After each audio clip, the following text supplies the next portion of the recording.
So, to find out the secret of how they're produced, we've come to Willenhall in the West Midlands. This is home to Assa Abloy's Yale and Chubb lock factory. They have been making locks and keys round here since 1818 and now produce more than 10,000 every day. Inside their testing lab, they employ a motley collection of curious machines to test every lock's reliability and strength. But surprisingly, the basic design was first invented over 4,000 years ago by the ancient Egyptians. Inside the lock, a cylinder contains a series of metal pins, each one a different length. When the correct key is inserted, the key's ridges push the pins to exactly the same height as the cylinder's edge.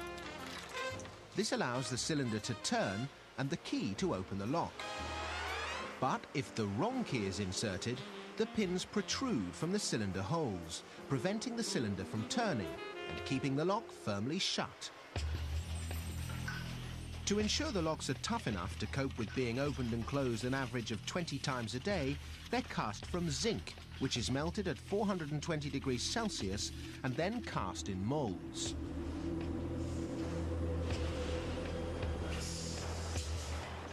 But whilst zinc is perfect for the larger components, it isn't suitable for the all-important cylinder and pins.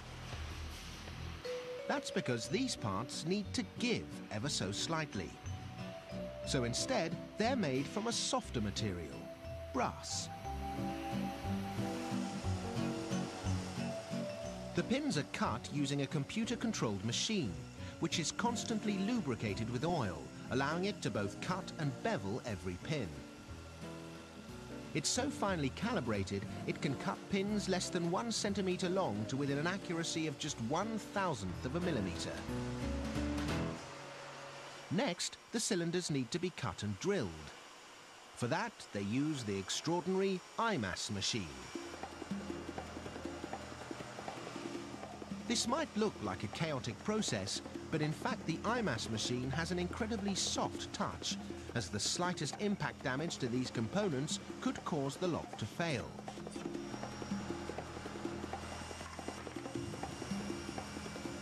With the barrels cut and drilled, they're fed to a conveyor ready for assembly.